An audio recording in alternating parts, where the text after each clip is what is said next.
Hi, this is Christina Hitchcock and Corinne Schmitt from The Smart Influencer, and you are listening to the Eat Blog Talk podcast. Hey everyone, real quick, I want to take a moment just to tell you a little bit about Clarity, a powerful tool that allows you to organize, optimize, and update your blog content for maximum growth. Using Clarity, you can create projects to help you optimize and refresh old content on your site. Say you want to go into your old posts and add some internal links to keep readers on your site. You can figure out which of your posts don't already have internal links, assign those posts to a campaign so you know which posts need to be updated. Then you can track your work as you update those posts all within the Clarity app. Clarity users have direct insights that will help them identify which posts to update, figure out what they should be updating and adding to those posts, and understand the impact their updates have with a direct integration into their Google Analytics accounts. If you're interested in learning more and potentially becoming an early adopter of Clarity, you can go to Clarity, that's spelled with an I, so clariti.com/eatblogtalk to sign up for the waiting list and take advantage of their $25 a month forever plan. Go to clarity.com/eatblogtalk, or you can check out the resources page on eatblogtalk.com/resources. Hey, food bloggers. Welcome to Eat Blog Talk, the podcast for food bloggers looking for the value and confidence that will move the needle forward in their businesses. This episode is sponsored by RankIQ. I'm your host, Megan Porta, and you are listening to episode number 312. Today, Christina and Corinne are here to talk to us about how to protect your business when an unforeseen event occurs. Partners Corinne Schmitt and Christina Hitchcock are both six-figure influencers with multiple websites. Over the years, they've become organizational ninjas and workflow fanatics with a knack for providing actionable strategies to help influencers work smarter and scale faster. These women have been in this space for over 10 years, and they've learned a lot along the way, and often the hard way.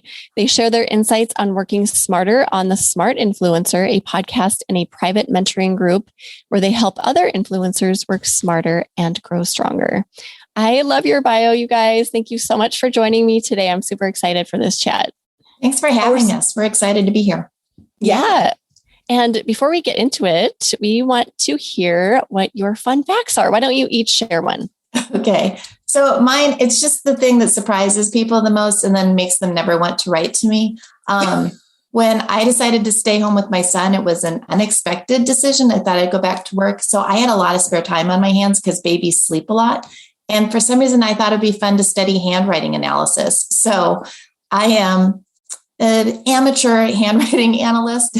It makes people not want to ever send me Christmas cards anymore. But that's so interesting. Okay. How do you even get started with something like that? How do you even? I mean, there's a lot of books on it. And it's funny because if you pick up, like if you look at two different handwriting samples without knowing what you're looking at, you can tell like if someone's got mental issues or if someone's uptight. Like there are just a lot of things naturally that come through in our handwriting. So fun fact is my mom's handwriting is identical to Ted Bundy's, like indiscernible. I know. She's not a serial killer as far as I know, but yes, I remember when I saw that sample in the book, I'm like, oh my God, it's my mom's handwriting. Did you tell her? Did you share that with her? No. Oh, didn't want to give her any ideas. She'd be mortified, right? Well, I never knew this about you. I want you to do mine. See, this is exactly why I love the fun facts. I was going to say I should not hold up my notebook to the camera because you'd be like, what is wrong with that woman? I feel like my handwriting changes from day to day. Is that normal? Mm-hmm. Yeah. Some days it's like really nice and scripted and others it's like I look like a mass murderer. It's crazy. Yeah. Depends on your mood and what's going on in your life. So wow. Yeah. Okay. That was super fun. So now, Christina, we want to hear yours. I should have went first. I can't help that. So mine is, most people don't know or wouldn't guess it when they looked at me or talked to me even, but I love shooting guns. I trap shoot and I have been doing it since I was 12. I go every week. And it's just one of those things that I love to do. And she's really good at it too. Oh, really? Well, if you go weekly, you're going to get good over time, right? That's cool. But it's just a little different. I mean, I'm the girl that wears pearls and loafers and stuff like that. And then on Wednesday nights, it's a different story, but it's just something fun. The fun facts are my favorite for this reason. Now I feel like I know you guys a little bit better. So you are here to actually talk about protecting your business when an unforeseen event happens, because as we all know, we've been through some pretty significant unforeseen events recently, all of us. Right. So let's talk about this. Why do you guys think it's important to have a contingency plan in the first place? So I'll start off here. I actually had two experiences that happened to me that kind of got this ball rolling for me. A few years ago, my father-in-law passed away, and he was meticulous about keeping notes and keeping things organized. However, he had every document that ever came through their house. I mean, every check register from like the 1960s till present, tons of stuff. So we did not, while he had everything, we didn't know where all the important stuff was. And we didn't know, more importantly, we didn't know if we had all the important documentation. So it was a pretty stressful time. I mean, because your emotions are high to begin with, and then you're trying to figure all that stuff out. The second thing that happened was when I was in college, and I was away at college, and I got a call one weekend that my dad had owned his own business, and he had a building next to our home, and it had burned to the ground overnight while he was gone to my brother's basketball game. And it was a total fluke. You know, somebody hit a pole, a surge came through the box, the building burnt down. But everything that he had, all his important documentation and everything was in that building. So he lost everything. And I said, I could never forget coming home and seeing this big, tough guy sitting at our dining room table with his head in his hands and crying because he just didn't know where to start picking up the pieces. Who do you call? Where do you go? Like, there's so many things to do. He just didn't know where to start because everything that he needed was in there and it was gone. So you look at those two situations, and it just made me think that, oh my gosh, it's so important with our businesses to make sure that we're protected and that we have all of our ducks in a row. God forbid something happened to us. And like you said, we know how fragile everything is, and with everything we've gone through so far. My motives are much more selfish. Like my first one was like, I put a lot of time in. Blogging is one of those things that tends to pull you in. And so there was a point when I was working probably 60, 70 hours a week, and my family was starting to complain. And then you see some success, right? Like you put in the time, you see some success. And I thought it would be terrible if all that time just evaporated because no one knew how to pick it up if something happened to me. And then more recently, like I'm in the midst of a divorce, my blog income used to be fun money. Like it was extra money. It's, we used it to put in the pool. We used it to go on vacation. Well, now it's how I pay the bills. So it's a lot more serious now that I have a way to keep it running if something happens to me, because otherwise, we lose the house.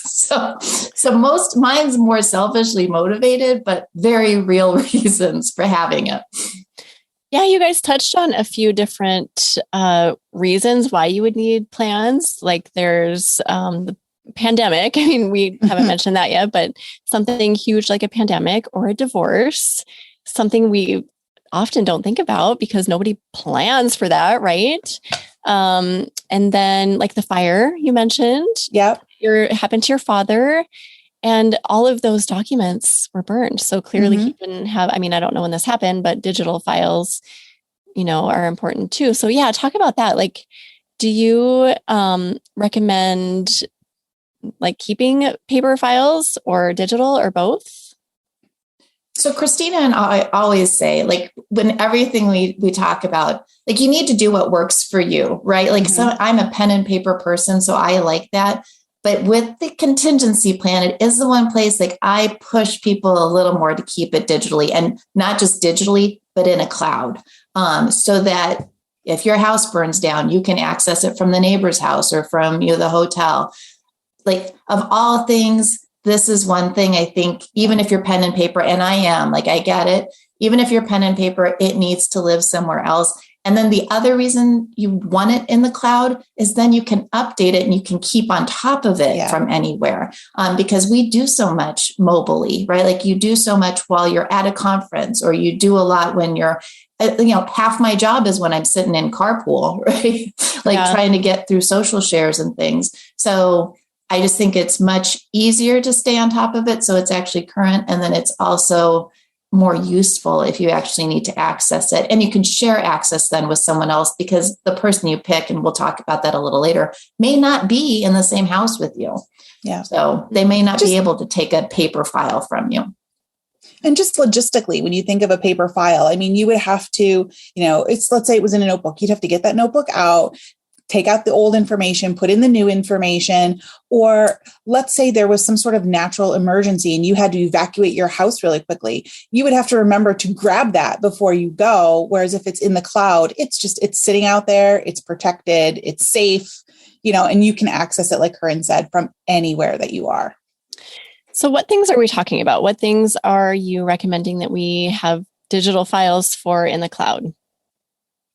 So there's so much information. When we got thinking about this and we started writing it down, I mean, oh yes, you need to have this and that. So let's just start with the basics. I mean, your business details, all that important stuff, your EIN, your sales tax number, if you have an LLC or an S Corp or C Corp or partnership, all those documentations, you should upload those into, a digital file where you can access them so that they're not just sitting, in a paper filing cabinet.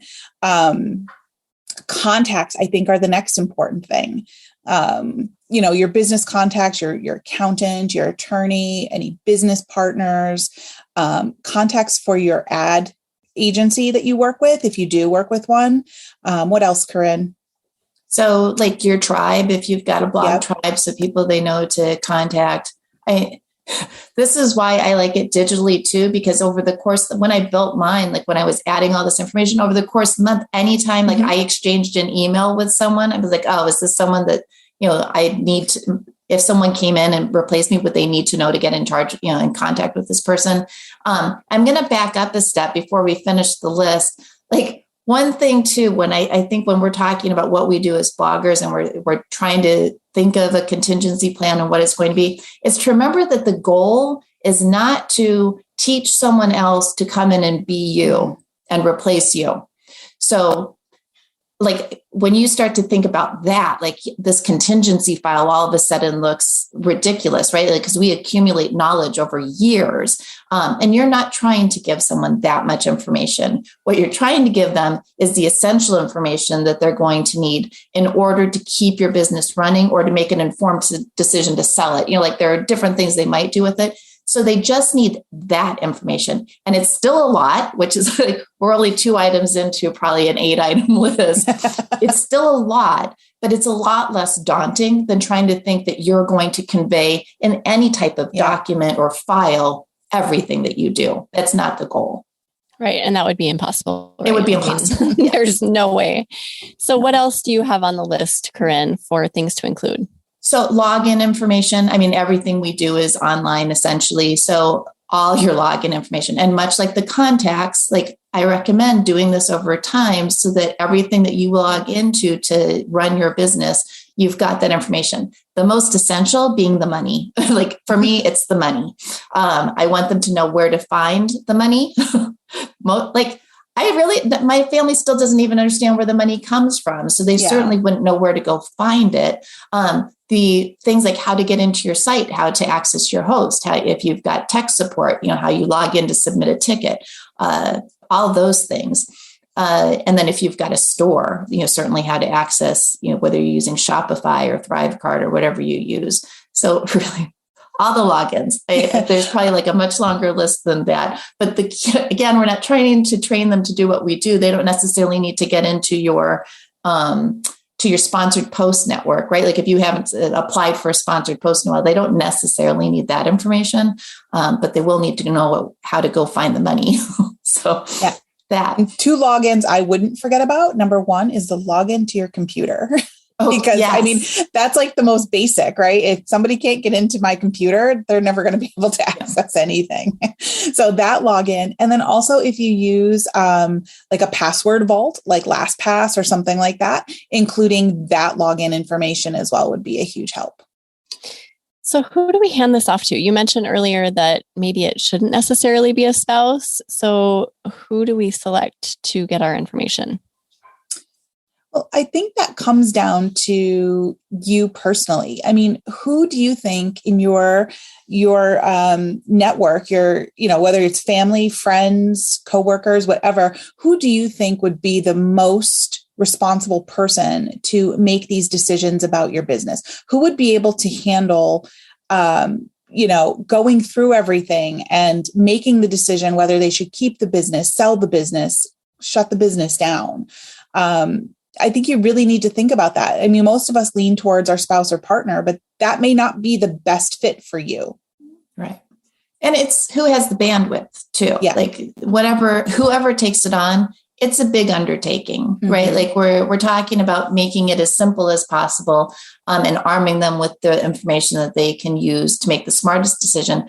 But it's a big undertaking because especially if they decide to try and keep it running on autopilot, like we know how much goes into just that, like even if you triaged as much as possible. So for me, like I personally chose my oldest daughter. She has a general interest in it. She just had a baby. She's going to be a stay-at-home mom. Like she had the bandwidth for it. So to me, that was a big consideration. And I trust her, and it keeps this asset, which I think I built a big asset within my family, which was important to me.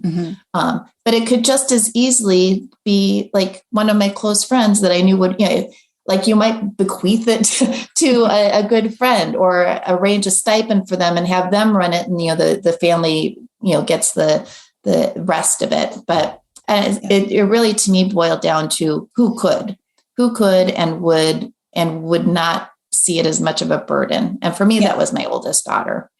And I think it's important to clarify something here. I think it's important to note that the person you're asking to take on the decision-making part of the business is not necessarily who you're leaving your business assets to. They don't have to be the same person, right? So if God forbid something happens to you and you pass your business assets on to your family, that could be something completely different than who's going to communicate to all the people that something has happened and, reach out to the accountant, and just kind of get that ball rolling and figure out what to do. Because let's face it, if something happens to you, it's going to be a highly emotional time. So you would need somebody who can handle that stress and handle, be able to make decisions during a difficult time like that. Food bloggers, let's take a moment to talk about a few things that Eat Blog Talk has to offer that is going to add value to your business and accelerate your growth. First of all, head over to the Eat Blog Talk forum. It's totally free. It's off of Facebook, and it has a bunch of valuable discussions inside. You can create your own discussion. You can self-promote. You can talk about products and services that you offer without worrying about being removed from the group. Go to forum.eatblogtalk.com to check it out. Also, I have hosted a few in-person retreats here in Minneapolis, Minnesota, and I'm going to continue that. They've been wildly successful. So much connection and growth and learning has occurred within these, and they're fun. So join us in the next one. Go to eatblogtalk.com/spring 2022 retreat. You will get access to all of the information for retreats moving forward at that URL. Go there, join the waitlist for the fall retreat and beyond, and you will not be disappointed in that. Also, I want to mention the mastermind program. So for 2022, we are full on the mastermind program. 2 groups are underway and they're going really well. There are transformations happening. It is such a powerful, positive group of like-minded peers, and we do so much collaboration and learning inside these groups. We will open up new groups starting in 2023. So if you're interested in join the waitlist, go to eatblogtalk.com and follow the prompts for the masterminds. And last but not least, I've started a group coaching program for foodie creators who are interested in becoming foodie podcasters. If this is you, send me an email, megan@eatblogtalk.com, and let me know you're interested in this group coaching situation. Whether you just have an idea or you've already launched or anything in between, we will serve you, and we show up twice a month on group coaching calls where we'll answer all the questions you need to get answered so you can start a successful foodie podcast. There are so many ways that we can accelerate your growth and add value to your business. So I hope that you will take advantage of some of these. And now we'll get back to the episode. That's a really good point. So it's not necessarily the people who, or the person who's getting your assets. It's just someone who can handle it, has the bandwidth to handle it, and can kind of navigate the details and that you trust, right? Yeah. What do you think about having a team of people? So not just like one person, but maybe delegating to a handful of different people, or do you think it should just be one person? So we might have different opinions on this, Christina. In general, I always like a team of people, but I do think, especially in times like this, where there are a lot of important decisions to be made, you need a leader of the team if you're going to do a team. Like you need one person that is tasked with the decision making, because decisions by group, they take longer, they're not as efficient, and they may not align with what you want. Mm-hmm. So I'm in favor of one person, maybe have a team of people that they use as resources, but one person's the decision maker. Yeah, I think, and this is an important thing to talk about with an attorney too, and make sure that, especially if you do have a team, that things are in writing, because we've all heard the horror stories, when somebody passes away, it destroys a family, right? There's all this infighting and stuff like that. So I think it's super important to make sure your wishes are written down so that everybody knows exactly what they are and they don't have to try to guess what you would have done. Right. It just makes it easier for everybody involved. Now, I will say that if whoever you hand it off to, if you've picked the one person that you have, and I talk about team in a separate way, that you have a team of people, and this is probably your tribe, right? Like your blog tribe, the people that you interact with on a regular business basis, they know what you do for a living. They understand this space. They're close friends of yours, so they care what happens with your business, if something happens to you. So like Christina is on that team for me. So if something happened to me, whoever I handed off to, my daughter in this case, would know to contact Christina. She's in my contingency plan. My best friend, Susan, who I talk to every day, who also has a blog, she's on that plan because she knows exactly how I operate and what I'd want. And she knows, more importantly, the lingo, like just the language of what we do. I think at this point, everyone in my family should know what SEO means, but they still don't know like all the tools I use to do it, or they nod their head yes, but they really don't know. They really don't know.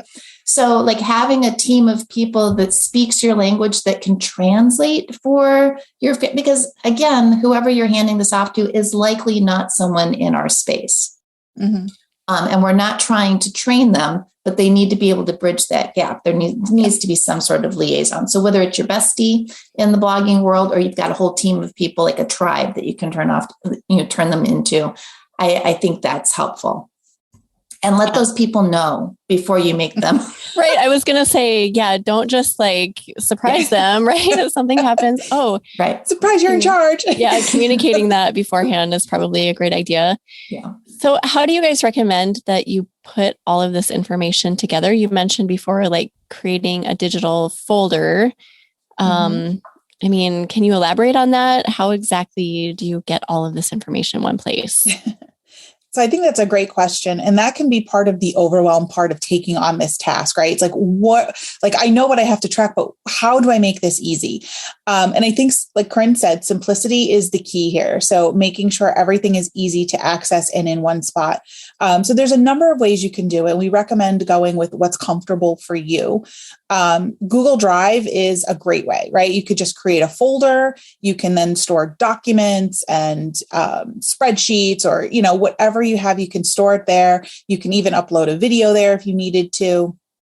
You can use any of the productivity tools that are out there, right? There's Trello and Asana, ClickUp.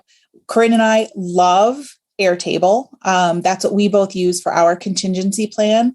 We have everything stored in Airtable because it is in the cloud. It's easy to access. You can get it from anywhere. Do you think that people who are looking to steal content and passwords are looking for a file or a folder called contingency plan for the, what I mean?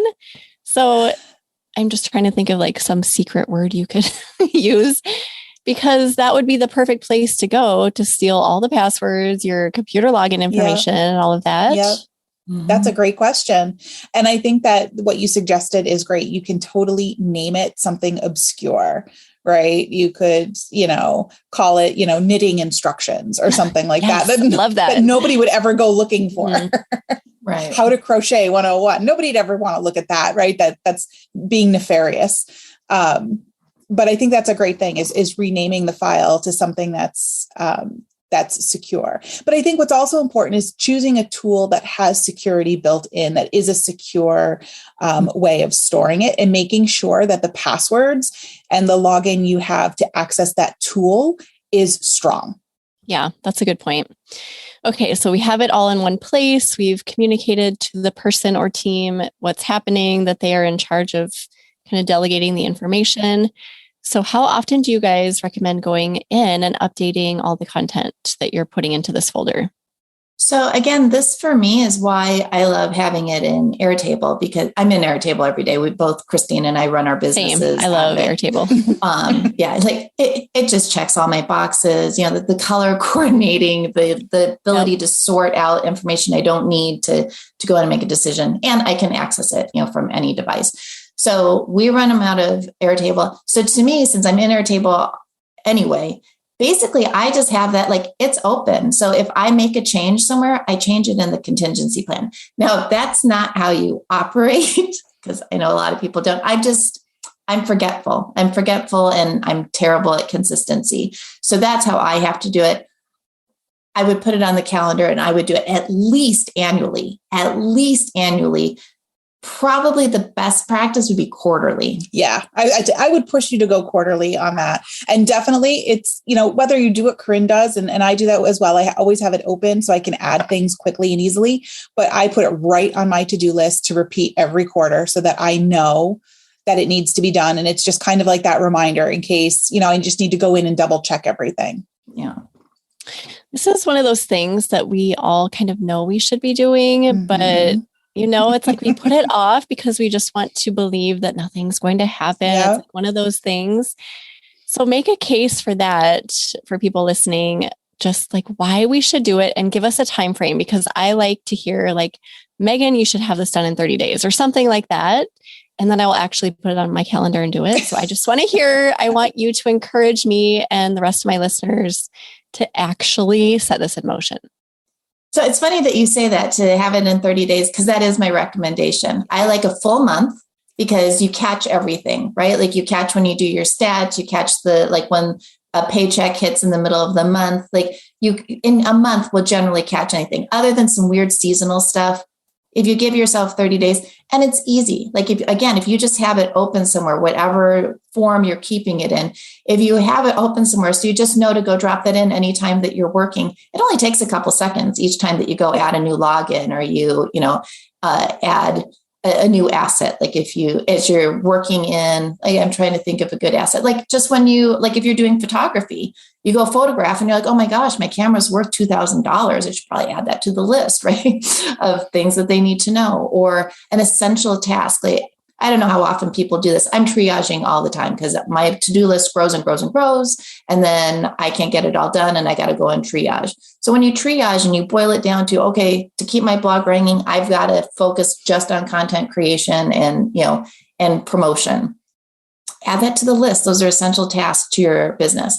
So to me, a month, it's very easy. It's just a couple of seconds here and there, and it adds up over time. It's much easier to do that way. But the biggest reason, because I'm a big believer in Murphy's Law, the biggest reason to do it is if you do it, you won't need it, right? Like we all know that's true. Love that. If you best insurance policy. Probably will. So do it. You won't need it. Like you've just saved yourself from catastrophe, probably. I know that's not how the universe works, but it tends to fall out that way for me. Right. No, I like that. So I would recommend that this week, when you're listening to this episode, sometime this week, I want you to sit down and I want you to work out the framework of the information you want to collect and start putting it together, right? Pull in the basic business details and just like the high level stuff, and then leave that document or that that app or whatever you're using to track it, just leave it open, like Corinne said, over the course of the month and begin filling in all the pieces as you go. Because then it's not so overwhelming. And you really, it's more like in bite-sized pieces and you don't feel like you have to do it all and then you're going to give up. And if you're still feeling overwhelmed, Christina and I took the plan that we built for ourselves and in Airtable, and then we just stripped out all our personal details. So if you have no idea what information to put together and how to organize it, we've got that. And we priced it like we want everyone to do it. So it's priced like a no-brainer price, in my opinion. So anyway, and it's called Silo, the Smart Influencer Legacy Organizer. So maybe no one would open up Silo. I don't know if that's shouts. I think I am going to change it to Knitting 101 though. So Silo, but if someone wants that, you can get that. And then it obviously won't have all your information there, but it does have everything else we talked about, including instructions for the person that is going to take over for you or that's going to be making the decisions. We have tips on like what to include, the letter to ask them to take it over. And then we've got different views in it. Another great thing about Airtable, so that the person that takes it over doesn't have to look at everything all at once. It's basically the start here are the essential things, contact these people and do these things first. And it's already set up. So you don't have because that can be a lot to think through that. We already did it. So if you want to start with that and get a jump start, then you just really have to fill in the data and it's much easier. Awesome. So that was the product we were talking about before recording. Okay. Mm-hmm. So we will include that product in your show notes. So that's awesome. I think having that would prompt me to just get started, because why not? If it's already there, I just need to fill in my details. Yeah. But starting where you guys did, I can see that being a big hang up for myself. But yeah, I appreciate that you did the legwork and that we would just need to go in and fill in the details. So that is amazing. Is there anything we forgot, you guys, that we should mention before we start saying goodbye? I don't think so. I think we covered it all. I think it's just really important once you have this information gathered is that you sit down and have that conversation with the person who's taking it over and let them know where to find it and how to access it. So whether it's paper, digital, whatever, just have that conversation, not only so they're not blindsided, but so that they know where to go and how to get it and what to do with it once they have it. This is great. And my wheels are turning and I will definitely be using your Airtable template to get started myself. So thank you so much. It was so lovely to connect with you too. And I usually don't do video, but I loved seeing your faces today. This was really fun. It's fun to be able to, I like audio, but I also like seeing the smiles and the expressions, and you can kind of tell when someone's going to talk. And all of that. Yes, that's the big thing. Christina and I talk over each other a lot. So when you see someone like open their mouth and take a breath, like, I'll hold mine. Yep. That was very helpful. All right. Well, I usually end by asking my guests if they have either a favorite quote or words of inspiration to share. Do either of you have anything along those lines? So I actually have a quote from Christina. It's something that she said once, and it really sums up to me like why it's so important and about contingency planning. And she had said, contingency planning is about ensuring that everything you're investing in your business continues to pay dividends well into the future. And that to me is a perfect summation of why we do it. So nice job, Christina. I said that? You did. I've got it right from the notes. That's awesome. Isn't that funny when you say something and then someone else repeats it and you're like, did I really say that? Yeah, those words came out of my mouth. That was in amazing. that order. You did. Well, that's amazing. Awesome. And what a great way to sum up this entire chat. I absolutely love that. So if anyone wants to go peek at the show notes and grab that template we referred to, you can go to eatblogtalk.com/smart influencer. Tell everyone where they can find you online, on social media, on your podcast, and anywhere else. So you can find us online at thesmartinfluencer.com. You can access our podcast and all of our social networks from there. Our podcast is called the Smart Influencer Podcast. Pretty on brand there. And then all the social networks are the Smart Influencer. Yeah. Awesome. Thank you guys so much for joining me today. It was such a pleasure. And thank you for listening today, food bloggers. I will see you in the next episode. Thank you. We're glad you could join us on this episode of Eat Blog Talk. For more resources based on today's discussion, as well as show notes and an opportunity to be on a future episode of the show, be sure to head to eatblogtalk.com. If you feel that hunger for information, we'll be here to feed you on Eat Blog Talk.